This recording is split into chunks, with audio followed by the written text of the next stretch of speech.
Hermanos, amaneció frío hoy. Bien, como los días anteriores, estamos con el libro de Joel. Y hoy nos toca el capítulo 3 del libro de Joel. Y los que hemos estado en el instituto, ¿se acuerdan de una regla hermenéutica? ¿OIA? ¿Se acuerdan? Observación, interpretación y aplicación. Bueno, en el capítulo 3 vamos a tratar de hacer esto hoy. La observación, en el cual vamos a leer el texto, la interpretación, la cual es importante conocer el trasfondo histórico, gramatical, y de último la aplicación, para ver qué acontecimientos sucede en este capítulo, qué es lo que estaba pasando cuando Joel profetiza en Judá, qué reyes habían en esa época, cómo fueron afectados, y el sumo sacerdote, algo importantísimo. Estaba investigando que Joiada, sumo sacerdote de esta época, estuvo desde la época de David, o sea, se echó casi todos los reinos, desde Roboam, Abías, Josafat, Joram, Ocosías, y cuando Atalía usurpa el trono, él estaba casi que atado de manos hasta que reaccionó.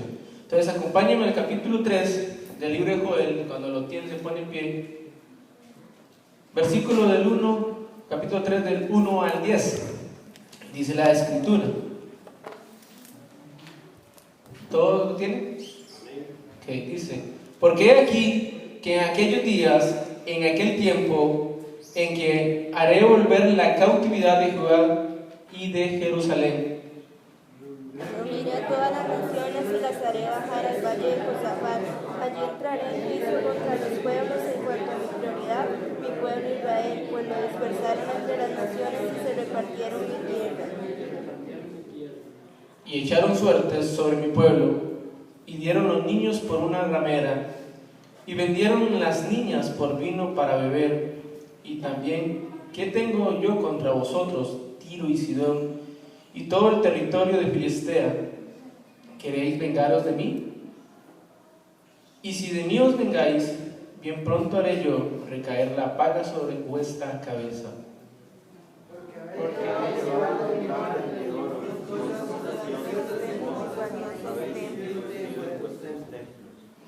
y vendisteis los hijos de Judá y los hijos de Jerusalén a los hijos de los griegos, para alejarlos de su tierra. Sepan pues que yo voy a sacarlos de los lugares donde fueron vendidos y haré que recaiga sobre ustedes su propia venganza. Y venderé vuestros hijos y vuestras hijas a los hijos de Judá, y ellos los venderán a los sabeos, nación lejana, porque Jehová ha hablado. Proclamen esto entre las naciones, prepárense para la batalla, movilicen a los soldados, alístense para el combate todos los hombres de guerra. Forjad espadas de vuestros asadones, lanzas de vuestras hoces, diga el débil, fuerte soy. Pueden sentarse. Padre, estamos agradecidos por esta mañana que nos ha regalado. Gracias porque nos da la oportunidad de congregarnos a nuestra iglesia Bautista Palabra Vida. Le pedimos en el nombre de Jesucristo que el poder del Espíritu Santo nos ayude a entender la profundidad de las Escrituras, entender qué acontecimientos estaban pasando en esta época cuando escribe Joel, y cómo había afectado al pueblo espiritual, cómo había decaído y cómo todo lo habían visto normal, y eso les produjo una gran ruina. En el nombre de Jesucristo le pedimos que nos enseñe, que nos hable, en Cristo Jesús. Amén. Es interesante que algo que me costó, basado en que la mayoría de teólogos, no bautistas, no se ponían de acuerdo en cuanto a la fecha, se me hizo un sancocho. Bueno, gracias a Dios que tenemos esta hoja. Y a un dato importantísimo para entender el trasfondo histórico y gramatical de Joel es ubicar la fecha.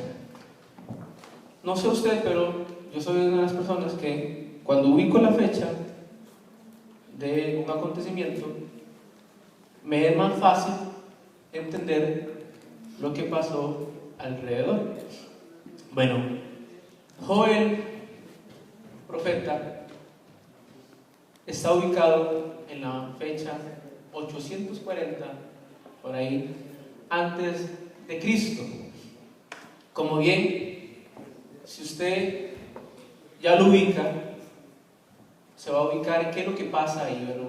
Joel escribe en una época en el cual el rey era el rey Joás. Antes de eso había pasado algo en el cual trajo la maldición a Israel, que fue que Atalía usurpa el trono. Su hijo Josías había reinado un año. Antes de eso Joram había reinado 8 años. Y algo importante, Josafat, el cuarto rey después de Robam, cuando el reino se divide, Josafat, se tiene que saber de que él, mediante una guerra que Dios le dio, lo respaldó y le dio la victoria, esa época que Josafat gana, eso lo vamos a leer ahorita en Crónicas capítulo 20 en adelante, produjo una gran bendición a Israel. Produjo que Israel estuviera económicamente bien, por lo menos Judá. Pero si ustedes han leído y hemos visto el capítulo 1 y el capítulo 2, Joel no habla de prosperidad, está hablando de un ¿qué? Juicio. Entonces, ¿qué fue lo que pasó? Como bien, Joel, capítulo 3, habla sobre el juicio de las naciones.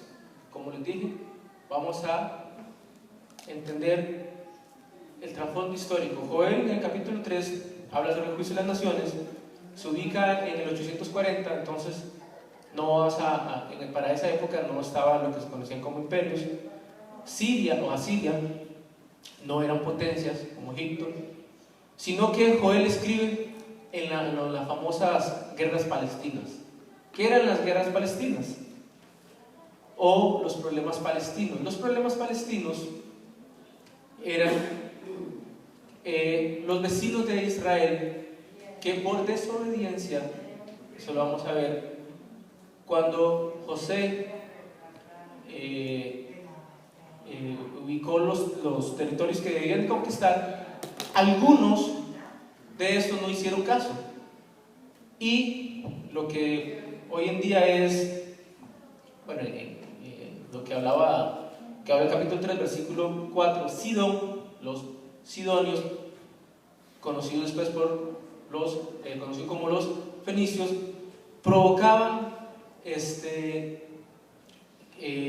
conquistas y muerte, y eran una cuña a Israel. Eso es lo que el capítulo 3 va a hablar Joel, juicio de las naciones y lo que se llaman como las guerras palestinas. Dígase, aquellos que afectaron a Israel por desobediencia a los que delegó Josué, no conquistaron. Eso produjo pequeñas cuñas, pequeñas maldiciones a Israel. Muy bien, entonces aquí vamos a ver 3 cosas. Lo primero es a quién va dirigido el mensaje. Joel escribe en Judá. Para eso, como les decía, Joás es el rey, pero antes de eso habían pasado varios acontecimientos, que ya los dije. La usurpación de Atalía, que eso produjo una maldición.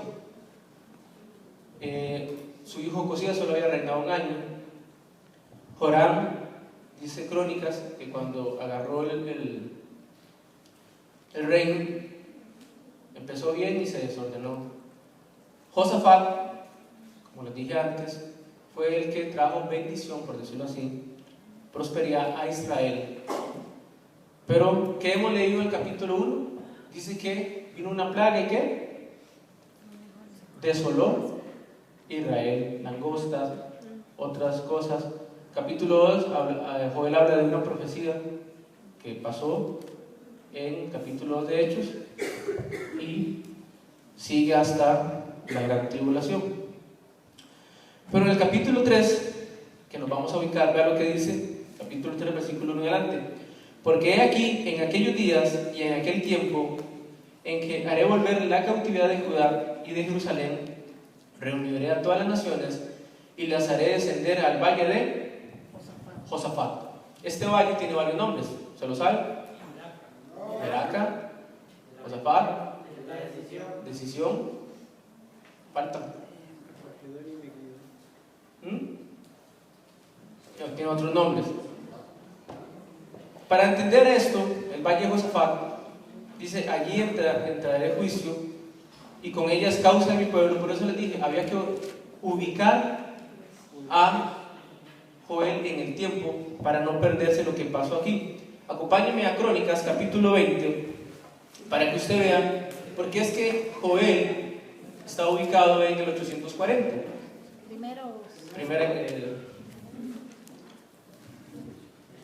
Buena pregunta. Segunda de Crónicas capítulo 20, ya les digo. Segunda, gracias. Aquí usted va a ver cómo Josafat, segunda de Crónicas capítulo 20, y lo vamos a sacar en Crónicas para entender lo de estos reyes, porque habla de los acontecimientos que Joel vio. Y otro dato importante, vamos a hablar un poco sobre el sumo sacerdote que estaba en esta época, que era Joiada. No sé por qué no pidieron otro nombre. Joiada, hasta a mí me cuesta pronunciarlo. Pero lo que dice 2 Crónicas capítulo 20 dice: pasadas estas cosas, aconteció que los hijos de Moab y de Amón, y con ellos otro de los amonitas, vinieron contra Josafat a la guerra. Y acudieron algunos y dieron aviso a Josafat diciendo: contra ti viene una gran multitud de otro lado del mar y de Siria, y aquí están en Hasezón Tamar, que es en Gadí. Entonces él tuvo temor, y Josafat humilló su rostro para consultar a Jehová, e hizo pregonar ayuno a toda Judá. Y se reunieron los de Judá para pedir socorro a Jehová, y también de todas las ciudades de Judá vinieron a pedir ayuda. Aquí habla de ese acontecimiento. Pasemos al 15 en adelante. Dice: y dijo: oíd Judá todo, y vosotros moradores de Jerusalén, y tú, rey Josafat, Jehová os dice así: no temáis ni os amedrentéis delante de esta multitud tan grande, porque no es vuestra guerra sino de Dios. Mañana descenderéis contra ellos. He aquí que ellos subirán por la cuesta de Cis, y los hallaréis junto al arroyo antes del desierto de Jeruel. No habrá para que peleéis vosotros en este caso. Paraos, estad quietos y ved la salvación de Jehová con vosotros, oh Judá y Jerusalén. No temáis ni desmayéis. Salid mañana contra ellas, porque Jehová estará con vosotros. Bueno, en este acontecimiento, si ustedes siguen leyendo, un montón de pueblos palestinos se reunieron con el fin de destruir a Josafat. Dice que Josafat tuvo que, se asustó, pero Josafat hizo algo, se humilló y Dios trajo victoria. Ellos casi no hicieron nada. Dice en varios textos que estos pueblos palestinos traían todo lo que habían ganado en otras guerras. Cuando Dios les da la victoria, Josafat, como los generales, todos los del ejército, agarraron un botín que usted no tiene ni idea. Tuvieron una gran bendición, como no había pasado desde Salomón. No me pierdan Crónicas y volvamos a Joel.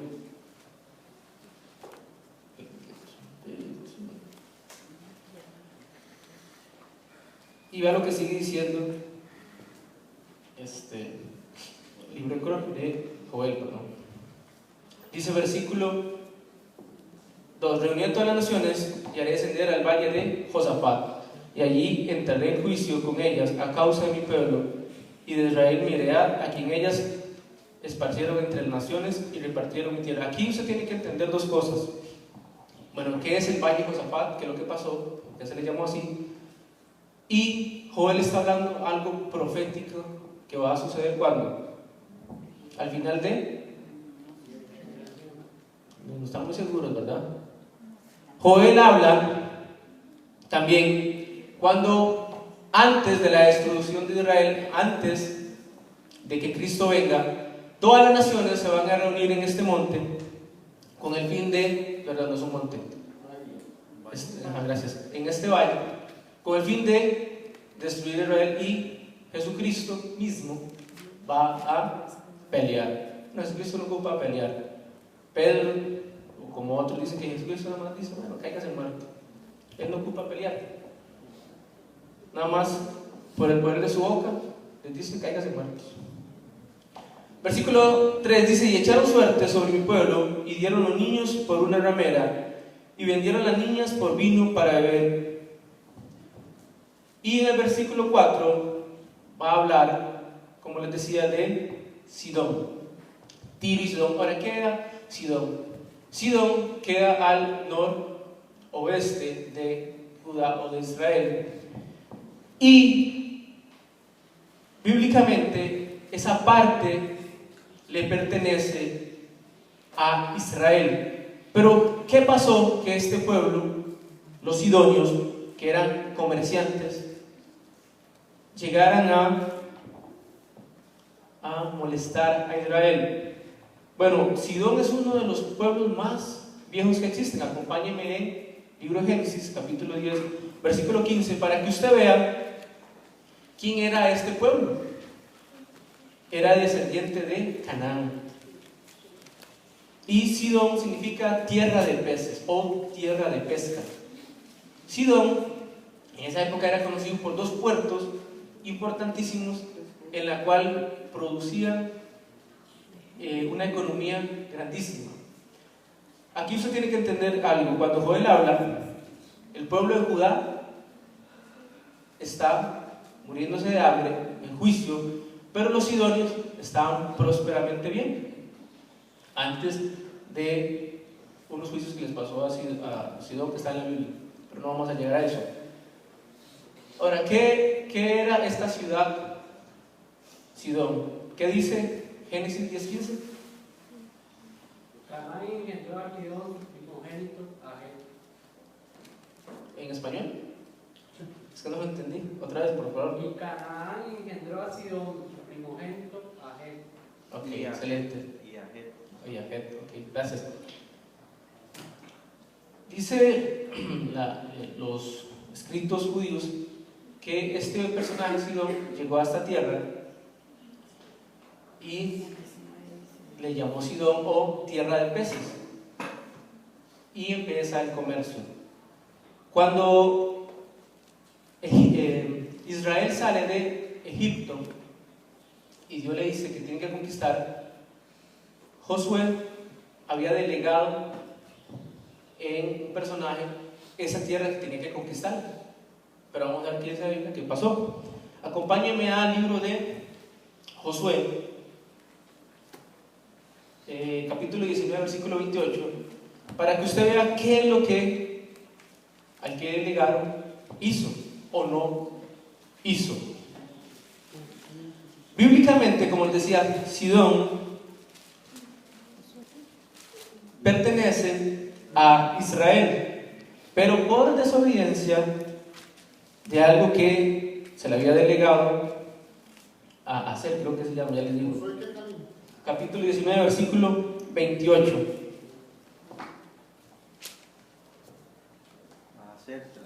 Hacer, correcto.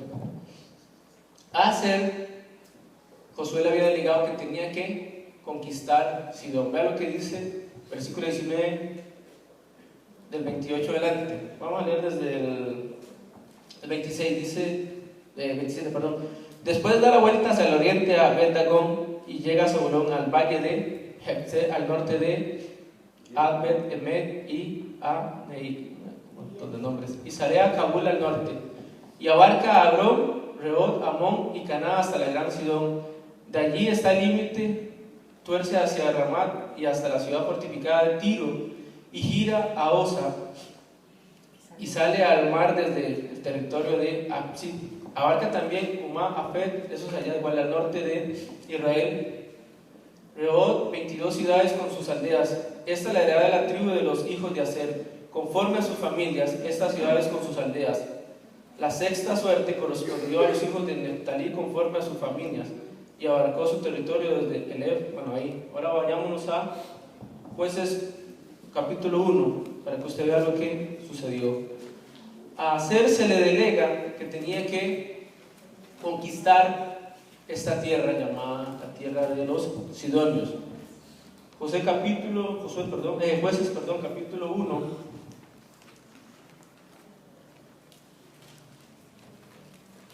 versículo 31. Vea lo que dice en cuanto a este pueblo. Dice: tampoco Aser arrojó a los que habitaban ¿en dónde? En Jacob, ni a los que habitaban en Sidón, en Jalab, en Atzit, en Elba, en Afet y en Rehob, nombres, por amor. Y moró Aser entre los cananeos que habitaban en la tierra, pues no los arrojó. Muy bien. Como les decía, bíblicamente, Aser se le delega que tenía que destruir, Dios nunca mandó a destruir, a conquistar. Si digo eso sería una herejía. Dios nunca mandó a destruir, sino a conquistar a esos pueblos. Ya eso, para entrar a eso tengo que explicar algo, pero no va a hacer esto. Dios había mandado y Josué delega a Aser a conquistar Sidón. Pero él, ¿qué hace? No sé qué le pasó, si tuvo miedo, o le voy a contar la práctica de los sidonios. Los sidonios tenían a la diosa Astarte, tenían a los Baales y a otros, y en su cultura ellos tenían las vírgenes,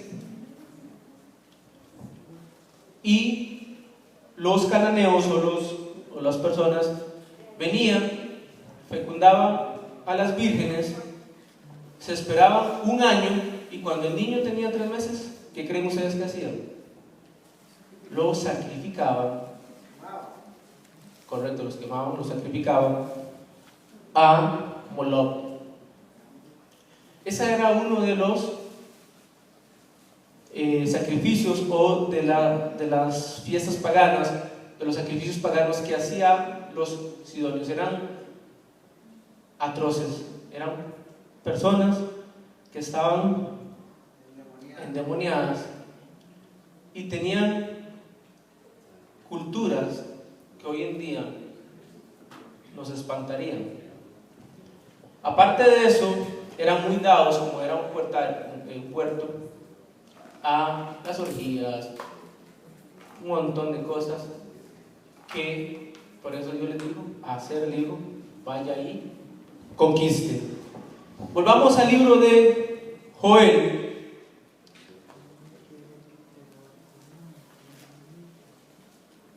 Para que vea cómo es que Dios tiene que hablarle a este pueblo. Versículo 4 dice: y también, ¿qué tengo yo contra vosotros, Tiro y Sidón, y todo el territorio de Filistea? ¿Queréis vengaros de mí? Y si de mí os vengáis, bien pronto haré yo recaer la paga sobre vuestra cabeza. Como les decía, los acontecimientos que pasan en este momento, Josafat había traído una gran prosperidad. Su hijo arruina eso. Otro ahí reina, Josías, no me acuerdo, reina un año, y Atalía usurpa el trono. Y eso trae maldición, que lo vimos en capítulo 1, capítulo 2, Y usted tiene que entender que, si usted ubica la fecha, como les decía, que es importantísimo, usted tiene que saber que en esos acontecimientos Elías había profetizado 3 años y medio, Eliseo 7, si no me equivoco, eso lo dijo el pastor. Atalía reina 7 años, casi 7. En profecía es algo con el anticristo. El encargado de lo espiritual, ¿quién era en esa época? Nada más y nada menos que vamos a hablar de ese sumo sacerdote Joiada. Joiada vive 130 años. Acompáñenme en segunda de Crónicas 27:5 para que usted vea quién es este personaje que es importantísimo. La Biblia dice que Joiada vive 130 años. O sea, conoció a Samuel, muy pequeño, conoció a David, muy pequeño, conoció a Salomón, un poco más joven. Joiada se casa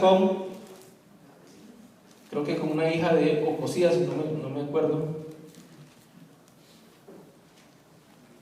y es nombrado sumo sacerdote, pero él entra en algo que se llama formalismo espiritual. Como una hermana de Josafat. Josafat era. Ahí dice, ya lo buscamos, segunda de Crónicas 27:5.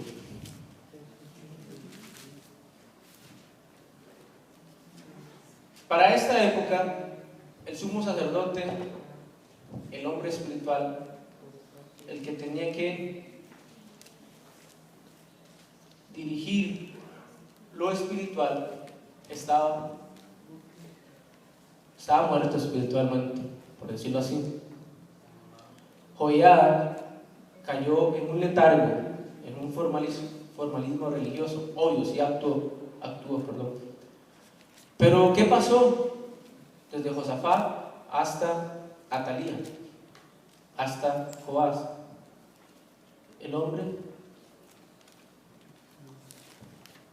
cayó por su ausencia. Ahora, ¿producto de qué? Recordemos que Israel, Judá, económicamente no podían ni diezmar un grano, no tenían ni para comer. Los sacrificios, que eran a las 9 de la mañana y a las 3 de la tarde, si no me equivoco, no había ni un cordero para sacrificar. Los más pudientes, los que tenían ganado, diezmaban pues ganado. 1, 2, 3, 9, 10, a usted le toca. Ni eso, los que tenían ganado podían diezmar, no podían dar el número 10 del ganado. Además, no podía, la ley de liberato decía que si usted no quería dar ese cordero, el número 10, pues pagaba el precio del mismo, dándolo a los sacerdotes. Joiada también es afectado por el juicio que Dios le da a Judá, a Jerusalén, por la usurpación de Atalía. Y como les decía, no tenían los israelitas ni granos que podían diezmar. Y sin granos no hay ¿qué? Harina. Sin harina no hay panes. Es más, ni leña. Recordemos que en el templo, ¿qué es lo que había afuera? El lavatorio, donde quemaban el ¿qué? Ni leña para eso tenían. Es algo que nosotros tal vez no entendamos, pero en la cultura de los judíos eso era algo horrible. Dentro del templo que había, el lugar santo y el lugar santísimo. En el lugar santo había varias cosas. El candelero que tenía aceite. No tenía ni para diezmar aceite. que era lo básico, lo daban los olivos. Pero lo que había pasado, la langosta y todos estos bichos habían comido todo. Aparte de eso, que había panes. No había harina, no había pan. Entonces, pan, no había harina, no había qué, no hay pan. Y falta algo más. Vino. Y el vino, gracias. No hay uvas, no hay vino. Imagínese usted como sumo sacerdote ser el líder de los levitas y saber que lo más importante que era para los levitas era la adoración, era día a día continuamente el sacrificio a las 9 de la mañana y a las 3 de la tarde. No hay nada. Aparte de eso, los sidonios estaban muy bien, porque ellos habían hecho del puerto a una economía excelente. Algo así como Inglaterra en 1800, que dominaba el 90% del comercio. Joiada, sumo sacerdote, vive 130 años. Y por lo menos 100 años el hombre se le hizo algo llamado formalismo espiritual. ¿Qué es el formalismo espiritual? Es algo que hoy en día a usted y a mí nos está afectando. Todo nos da igual. Y el que hace algo, el que lo haga, no me importa. Vea lo que dice 1 Crónicas 27:5. El jefe de la tercera división para el tercer mes era Benaí, hijo del sumo sacerdote Joiada, y en su división había 24,000. Eran bastantes, ¿verdad? Joiada, sumo sacerdote, había entrado en un formalismo religioso. Tenía a cargo más de 24,000 levitas. Tenía que lidiar con que no había ni lo básico, que era aceite, harina y vino. Sí, vino. Y lo más importante, que era el cordero, que había que sacrificar a las 9 y a las 3. Estaban devastados. Pero ¿qué hace? Aparte de eso, la Biblia habla sobre los hijos de Joiada. Dice que uno de los hijos de Joiada era nada más y nada menos que de los valientes de David. Aparte de eso, sus hijos siguieron y fueron grandes. Bueno, en el tiempo de Nehemías y de Esdras, a uno de los hijos de Joiada le arrancan la barba y el pelo porque se había casado con una de Moab y había violado el levirato de tenía que casarse con el no vamos a entrar en ese tema. Entonces aquí usted tiene que ver algo con Joel. Ya vimos el trasfondo histórico. ¿Qué pasó? Los sidonios no los conquistaron, Nazaret no los conquistó y produjo una espinita a Israel. Joiada está devastado. Atalía está gobernando. Había influenciado a Israel a los demonios. Dios usa a Joel para mandarles un juicio. Volvamos a Joel, capítulo 3, para seguir con el texto.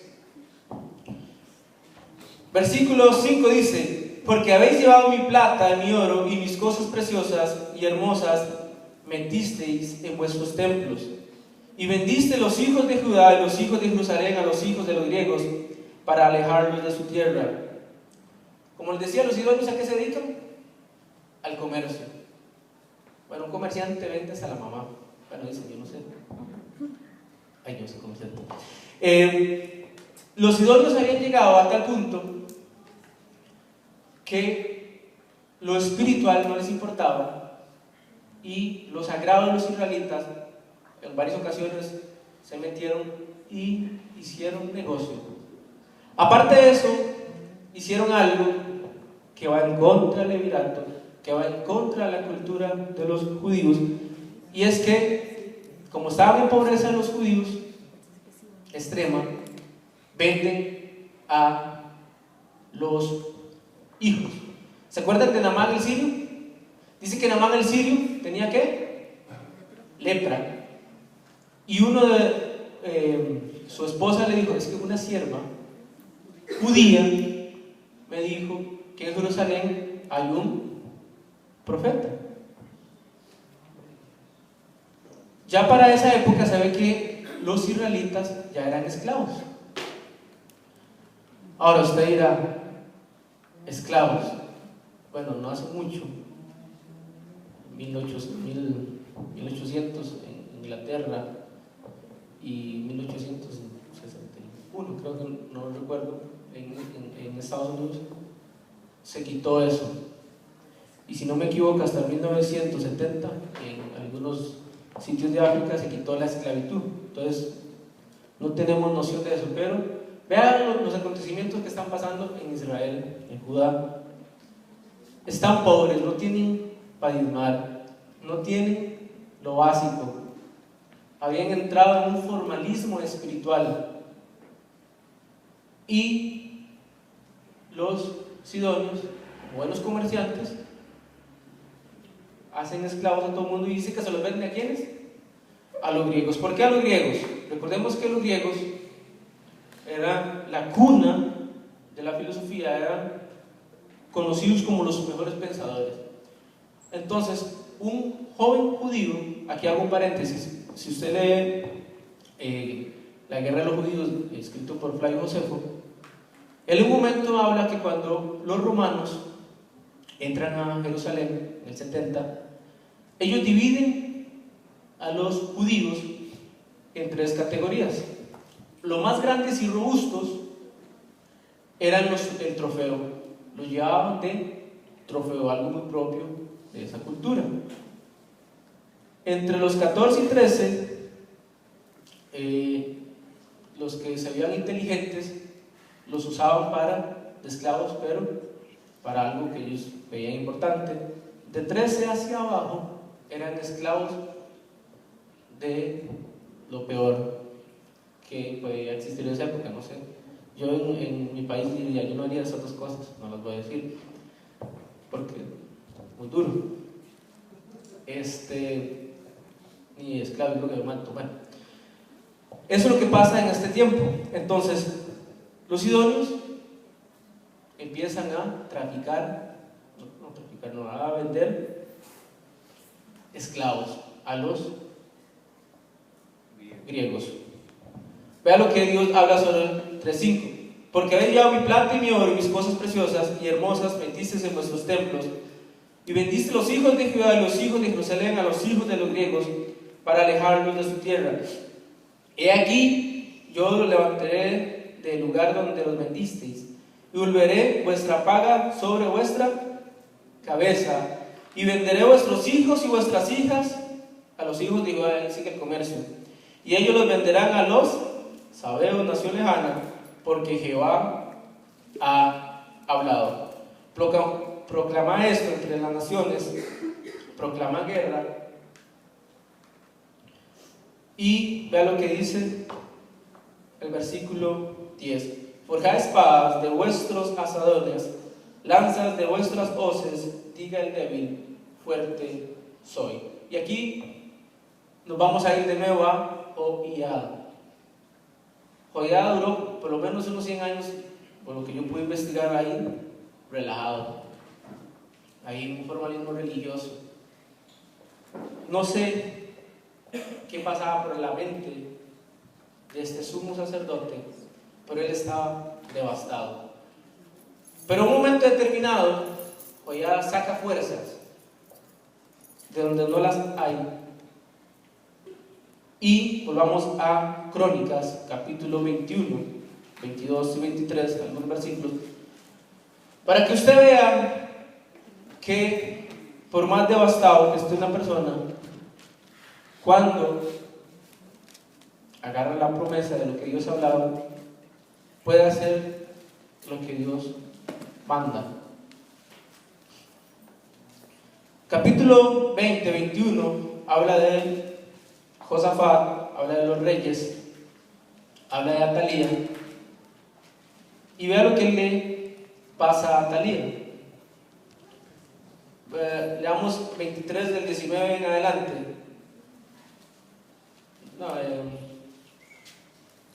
23, 17 en adelante dice: después de esto entró todo el pueblo en el templo de Baal y lo derribaron, y también sus altares, e hicieron pedazos sus imágenes, y mataron delante de los altares a Matán, sacerdote de Baal.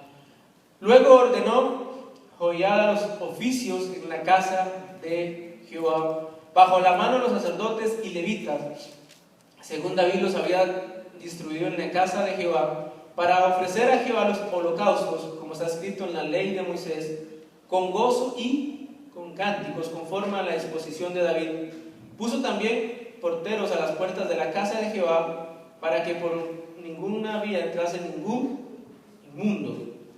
Llamó después a los jefes de centenares y a los principales, a los que gobernaban el pueblo y a todo el pueblo de la tierra, para conducir al rey desde la casa de Jehová. Y cuando llegaron a la mitad de la puerta mayor de la casa del rey, sentaron al rey sobre el trono del reino, y se regocijó todo el pueblo del país, y la ciudad estuvo tranquila después de que mataron a Atalía a filo de espada. Como les dije hoy, a observación, interpretación y aplicación.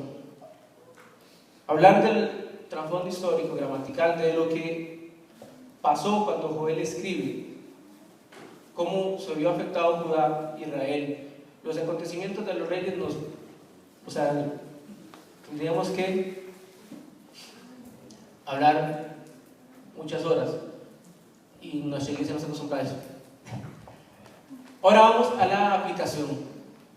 Joiada, sumo sacerdote, era un hombre preparado en todo lo bélico, preparado en todo lo espiritual, en todo lo que en todo lo que viene de esa época. Pero Joiada estaba devastado, el pueblo estaba devastado, que no tenía ni para diezmar lo básico. Yo no sé ustedes, pero cuando uno está sin el bill metal, ya hablando, puede tener comida en la casa, pero si está sin el bill metal, se siente una palabra, atrapado, otra palabra, impotente. Eso humanamente hablando. Ahora, Joiada, que tenía a cargo 24,000 levitas, tenía a cargo lo espiritual de Israel, y había caído en un formalismo religioso. Yo no sé, este hombre es un hombre muy valiente. Yo no puedo entender la inmensidad de los acontecimientos de lo que él vivió, pero él tuvo un día que determinar lo que Dios había hablado. Él tuvo que creer lo que Dios había dicho, y lo hizo. Volvió a restaurar el templo. No sé cómo hizo, lo estoy investigando y no hay mucha información, no sé cómo hizo, pero este hombre es grande, sumo sacerdote Joiada, 130 años vivió, y después de que Atalía es muerta, hubo un poquito más acontecimientos, pero hubo un mejor orden en lo espiritual. Y vamos a la aplicación. Como les decía, formalismo religioso. He hablado con muchos de ustedes y me han expresado lo que la mayoría de nuestra iglesia está viviendo. Hoy en día, la mayoría de los que estamos acá, miembros de la Iglesia Bautista en Palabra Vida, nos está pasando con este pecado: formalismo religioso. ¿Qué es el formalismo? Ver todo normal. Les quiero contar que el jueves estuve hablando con un muchacho y me llamó la atención porque él es oriundo de Upala. Él está estudiando aquí en el tecnológico, él entrena conmigo y me llamó desesperado porque me contó que la mamá vive en Upala y sabemos lo que pasó en Upala. Y me llamó la atención porque él se está congregando en una iglesia aquí en Cartago, el nuevo creyente, y yo nunca había visto una persona tan desesperada. Y yo decía, él me contaba y hasta tenía los ojos de llorar de la angustia, yo nunca sentí eso. Y me llamó la atención que él tenía los ojos hinchados de llorar porque me contó que llama a la mamá y la mamá no le contesta. Entonces él está aquí en Cartago, su mamá en Upala, y él solo por noticias ve que Upala está siendo devastada. Entonces yo le digo, bueno, yo voy a trabajar el sábado, lo fui y lo recogí a las 4 de la mañana ahí en la casa, ya un montón de cosas, y él iba pero desesperado porque él quería estar a la par de la mamá. Ya me contó que perdieron todo, el hermano es odontólogo, perdieron todo el negocio, la casa quedó devastada, los vecinos quedaron devastados. Entonces, yo nunca había visto una persona tan angustiada. O tal vez ese día le puse atención. Entonces él les dio lleno de culpa si yo hubiera estado allá. Entonces yo le dije algo que, una frase que había leído la otra vez, le dije esto, vea, algo que yo he aprendido yo es que somos excelentes líderes después de que pasan los sucesos. En ese momento, lo que ocupa su familia es palabras de afirmación. Dígase, ¿qué hay que hacer? Motivémonos para juntar esto. Y fuimos orando y el hombre ya se apaciguó. Y lo que yo quiero llegar es que este hombre estaba desesperado por un acontecimiento que yo no entiendo la magnitud, yo solo lo que he visto en noticias. Doña Ana sí me ha contado que ella vivió una época de un suceso como eso, yo nunca he vivido algo de eso, entonces hay cosas que yo no conozco. Y yo en esos días me ponía a pensar en Joiada. O sea, este hombre vive 130 años, o sea, es demasiado lo que él vive. Parte de su vida la vive ahí, relax, por lo que investigo. Pero a un momento determinado, ya él estando viejo, conoce la ley del levirato, él tiene que dejar el formalismo religioso y enfrentar a Talía. Para que usted sepa, si no me equivoco, Elías cuando tiene que enfrentar, ¿cómo se llamaba? Jezabel. ¿Ah? Jezabel. Cuando él tiene que enfrentar a Jezabel, que era la mamá de Talía, ¿verdad? ¿Qué le pasó a Temblaban las piernas. le temblaba todo el cuerpo? Por la- Ahora, tal la mamá, tal, lo dice en Jeremías capítulo 44, ¿verdad? Imagínense a Talía, era una mujer que tenía un poder inmenso. Esta mujer producía, bueno, temor, no se paralizaba al pueblo. Esta mujer por casi 7 años en su reinado había producido en el pensamiento de los israelitas miedo.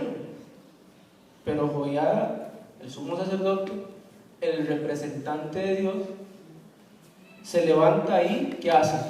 Deja el formalismo religioso y enfrenta.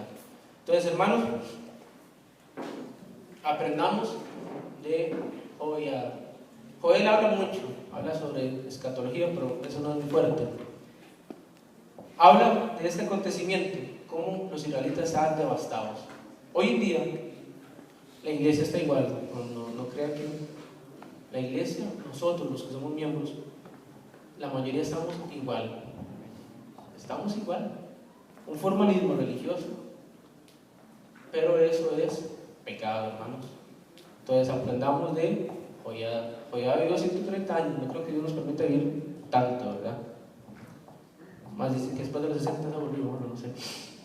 No entrar en el tema de eso. Pero necesitamos ser personas más activas. Yo no les digo que toquen puertas y eso. Yo le comentaba a un hermano que hoy en día las personas tienen necesidad. La misma necesidad, la necesidad es la misma.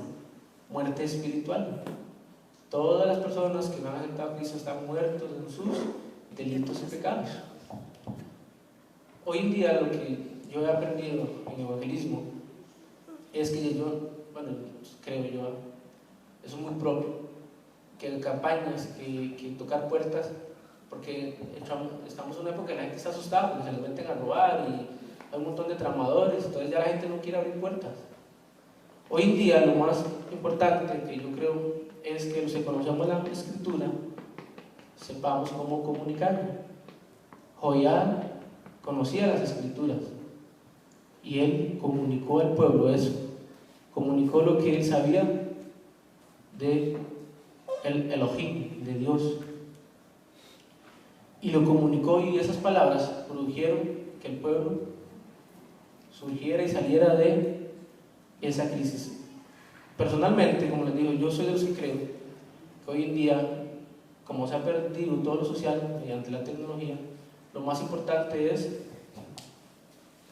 las personas que conocemos, tratar de ganarnos el corazón y hablarles de las Escrituras, sacando tiempo en oración y hablarles. Y hay acontecimientos, no sé ustedes, bueno, yo en el comercio sí me pasa eso, que hay personas que, como la economía está tan ruda, necesitan hablar.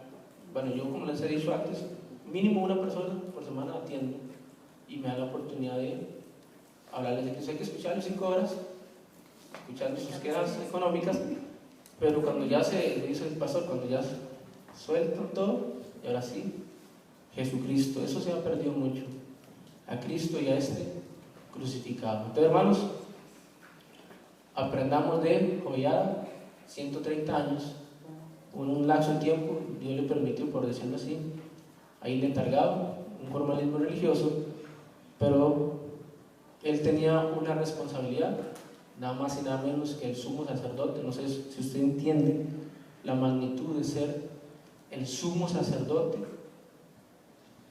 de más de 24,000 personas a su cargo, y lo más importante, aprender las cosas espirituales del Señor. Eran 24,000 cada 15 días. Cada 15 días, ¿cuántos eran? Se multiplique 24,000 Por 24. por 24. Un montón, hermanos. Un montón. Ya lo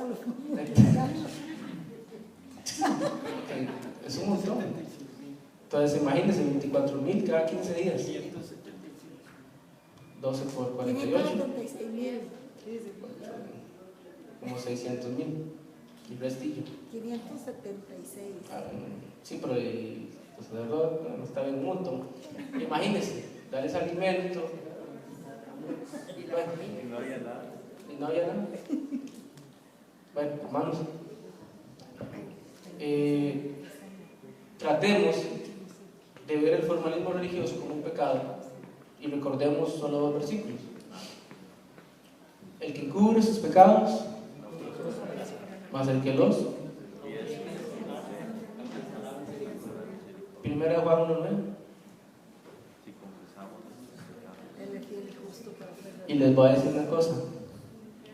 La palabra confesar en griego usa 7 verbos. Estúdienlos. Para entender la palabra confesar, hay que entender los 7 verbos que habla el griego. Nosotros conocemos solo el verbo confesar. Los griegos usaban 7. Les dejo tarea para que lo estudien. Yo me sé 6, me falta 1. Y no los entiendo. Pero la palabra confesar, los griegos usaban 7 verbos. Entonces, para entender Proverbio 28:13 y 1 Juan 1:9, para una mejor relación con Dios, hay que entender lo que significa la palabra confesar. Porque muchos en Romanos 10:13, si confesamos con nuestra boca, si confiesas con nuestra boca, esa palabra confesar es otro verbo. No vamos a entrar en detalle. Les dejo tareas.